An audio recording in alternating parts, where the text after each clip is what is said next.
देश के अनमोल रतन रतन टाटा नहीं रहे। कल देर रात उन्होंने मुंबई के अस्पताल में आखिरी सांस ली। आज उन्हें राजकीय सम्मान के साथ विदा किया जाएगा। 86 साल के रतन टाटा की बीते कई दिनों से तबीयत खराब थी। देर रात करीब 2 बजे उनका पार्थिव शरीर अस्पताल से उनके कोलाबा स्थित घर ले जाया गया। महाराष्ट्र के मुख्यमंत्री एकनाथ शिंदे ने कहा कि रतन टाटा का अंतिम संस्कार राजकीय सम्मान के साथ किया जाएगा। महाराष्ट्र में आज एक दिन का शोक घोषित किया गया है।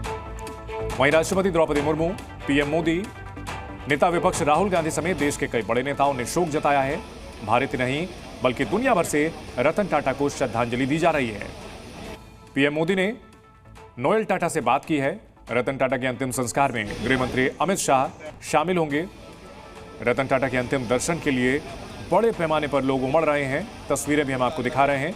जी मीडिया संवाददाता अंकुर त्यागी हमारे साथ जुड़ चुके हैं। अंकुर, हम तस्वीरें देख पा रहे हैं, वहां पर बड़े पैमाने पर लोग कतार में लग करके दर्शन करने के लिए पहुंचे हैं। एक उद्योगपति को, जो कि नेता नहीं थे, किसी तरह के बड़े पद पर ऐसे सार्वजनिक नहीं रहे, लेकिन इतना प्यार, इतना सम्मान, क्या देखते हैं आप?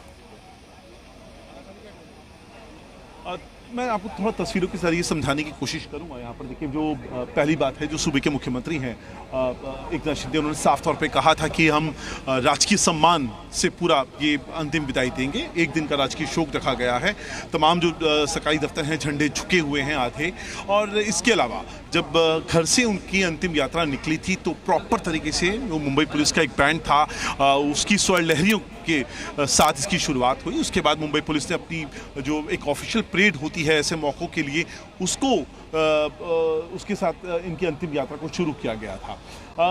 इस वक्त जो मैं बता रहा हूँ, तमाम सबसे अच्छी खूबसूरत बात यह है, आम हो या खास हो, आप सबके लिए रतन टाटा कहीं ना कहीं जो हृदय में जो जगह बनाए हुए थे, वो अक्स, वो परछाई मैं यहाँ पर बिल्कुल साफ देख रहा हूँ। देखिए, यहाँ पर चाहे आम लोग हैं, इसके अलावा जितनी भी लेफ्ट हैंड साइड से जो भीड़ आ रही है, वो कोई भी सेलिब्रिटी नहीं है। कोई किसी कंपनी का कर्मचारी होगा, कोई अगल बगल के ऑफिस के लोग होंगे, लेकिन वो तमाम वो लोग हैं जो रतन टाटा में विश्वास करते थे, उनके शब्दों पर विश्वास करते थे। तो और यही बात है जो रतन टाटा और टाटा को अपने आप में एक ट्रस्टेबल नेम ब्रांड बनाकर अभी तक बना के रखा हुआ है। और वो अक्स आप जो देख रहे हैं वो यहाँ पर दिखाई दे रहा है। तमाम बड़े उद्योगपति आपको दिखाई दे रहे हैं। थोड़ी देर बाद जी समूह के श्री सुभाष चंद्रा भी आपको यहाँ पर दिखाई देने लग जाएंगे।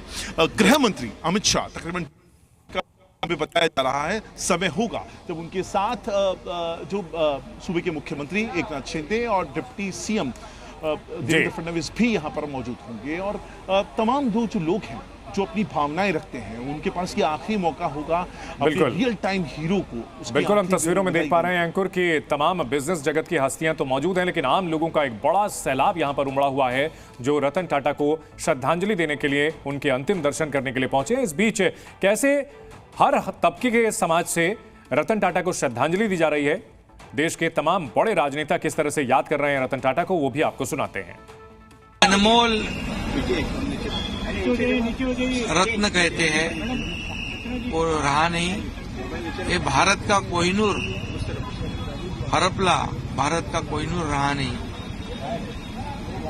हमसे बिछड़ गया है, ऐसा मैं कहूंगा। और रतन टाटा जी हमारे में नहीं रहे, ये बहुत ही वेदनादायी दुखद घटना है हमारे लिए, पूरे देश के लिए।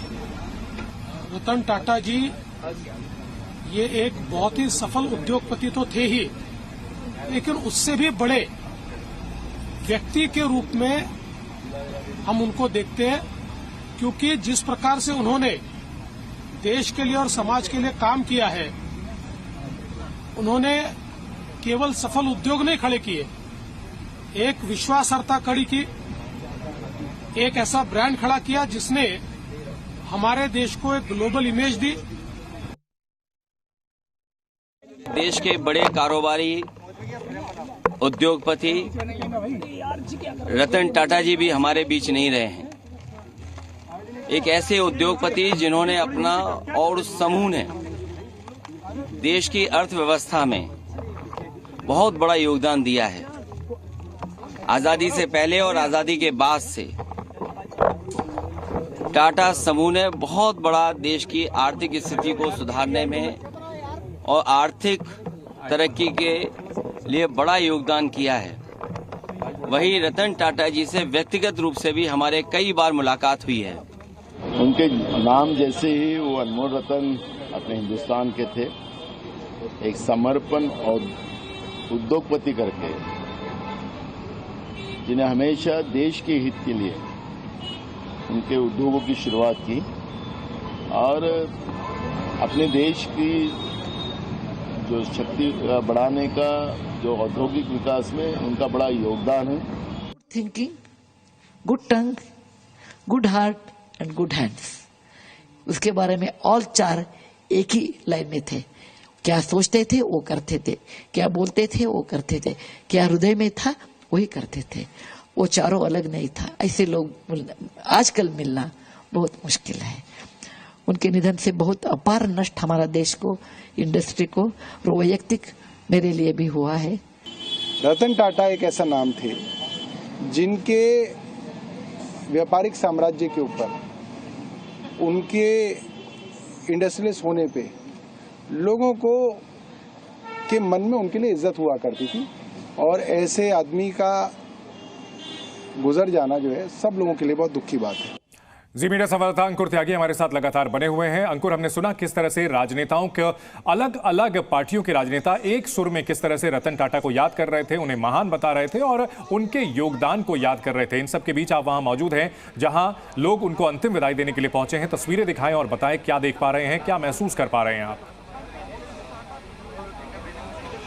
देखिए एनसीपी का होम है ये, आप जो थिएटर है एनसीपी थिएटर उसके बीच का बिल्कुल ग्राउंड है। यहाँ पर उनका जो पार्थिव देह है सब बिल्कुल आपके सामने इस वक्त यहाँ पर तिरंगे में लिपटा हुआ है अंतिम दर्शनों के लिए। चूंकि राजकीय सम्मान दिया जा रहा है तो जो प्रोटोकॉल्स लगते होंगे राजकीय सम्मान के वो सब यहाँ पर फॉलो किए जा रहे हैं। मैं शुरुआत से बात करूँगा, जब सुबह 10 बजे का वक्त हो रहा था तब जो अंतिम यात्रा उनके घर जो कुलाबा स्थित उनका जो बंगला है वहाँ से निकली थी तो बाकायदा मुंबई पुलिस का बैंड था, स्वर्ण लहरियों के साथ वो आगे निकला और उसके बाद जो मुंबई पुलिस के जवानों ने एक परेड करी और उसके बाद उनका जो अंतिम यात्रा है उनके घर से रवाना हुई। उसके बाद अब ये एनसीपी पहुंची है अंतिम दर्शन के लिए और यहाँ पर भी बाकायदा जो तिरंगे में पूरा जो पार्थिव देह है उसको यहाँ पे उनको लिपटाया गया है। इससे पहले सर्वधर्म प्रार्थना हुई। अब एक बड़ी खूबसूरत बात है, आपने आज तक ये सब चीज़ें किसी पॉलिटिकल हस्ती के केस में ही देखी होगी।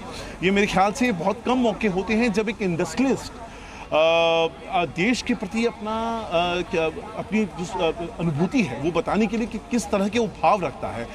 सर्वधर्म प्रार्थना यहाँ पर आयोजित की गई। मूलतः ये अपने आप से जो अगर मैं इनसे कहूँ इनके रिलीजन के हिसाब से पारसी समुदाय से आते हैं।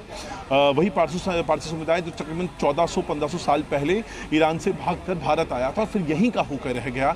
यहीं अब वो भारत को अपना घर मानते हैं और उसी परिवार में इनका जो मुख्य तरह से नवसारी का जो इलाका है गुजरात में, वहाँ पर आपको बहुत बड़े पैमाने पर जो पारसी समुदाय के लोग मिल जाएंगे और वहीं से फिर जमशेद जी टाटा और इनके जो परिवार के जो बाकी लोग हैं वहीं से निकले थे। रतन टाटा जो अपनी पीढ़ी में फिलहाल इनके एक और छोटे भाई हैं जो बताए जाते हैं वो भी यहीं थोड़ी देर पहले हमें नजर आए थे। जहाँ तक बात है क्राउड की, तो सर्वधर्म प्रार्थना में आपको बता रहा था, हिंदू, मुस्लिम, सिख, बौद्ध, ईसाई तमाम धर्मों से जुड़े हुए जो धर्म गुरु हैं वो थोड़ी देर पहले यहाँ पर मौजूद थे और हर धर्म के हिसाब से उनकी आत्मा के लिए इस मौके पर जो शांति पाठ होना चाहिए तो पाठ कराया गया।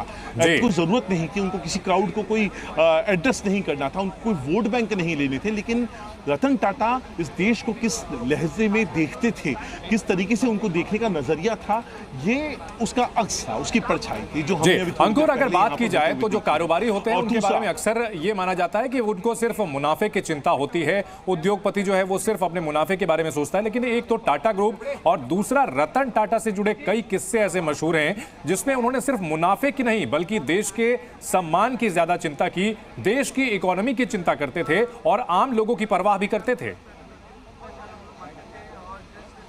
बिल्कुल चंदन, मैं आपको थोड़ी देर पहले एक किस्सा सुना रहा था, इसी मुंबई से जुड़ा हुआ है। 26 नवंबर 2008 की बात है जब मुंबई में पाकिस्तान से आए हुए जो टेररिस्ट हैं उन्होंने हमला कर दिया था, आपको याद होगा। और एक लोकेशन नहीं थी ताज होटल, इसके अलावा ओबरॉय था, फिर CST था, अलग अलग जगह पर इतना मल्टीपल फ्रंट पे अटैक किया गया था। उसमें कई सारे लोग ऐसे थे जो जिनकी मृत्यु हो गई थी और कई सारे ऐसे लोग थे जो परमानेंट डिसेबल हो गए थे। रतन टाटा, जो काम सरकार का होना चाहिए था उस दौर में, वो काम रतन टाटा ने किया, जो चूंकि मैंने इसको कवर किया था कि रतन टाटा ने न केवल होटल ताज में जो लोग जिनकी मौत हुई या जो परमानेंट डिसेबल हुए उनके परिवारों का ध्यान रखा, बल्कि उन्होंने मेक श्योर किया कि एक ट्रस्ट बनाया जाए, एक वेलफेयर ट्रस्ट बनाया जाए, जो इस हमले में जितने लोग वो किसी भी लोकेशन पे या तो उनकी मौत हुई है या फिर उनको परमानेंट डिसेबिलिटी आई है, उनके परिवार को हर महीने 20,000 रुपए घर का खर्च भिजवाना और उनके बच्चों के 18 साल तक बड़े होने तक उनकी शिक्षा का बोझ जो है वो टाटा के ट्रस्ट के ऊपर ना, ये उन्होंने इनिशिएट किया था, जो काम मेरे ख्याल से उस तत्कालीन सरकार का काम था। बिल्कुल अंकुर, ऐसी एक नहीं बल्कि ऐसी सैकड़ों कहानियां होंगी जो कि रतन टाटा से जुड़ी हुई हैं और रतन टाटा की अंतिम विदाई पर हमारी बड़ी कवरेज लगातार जारी रहेगी। आपके पास भी हम लौटते रहेंगे अंकुर। Zee News।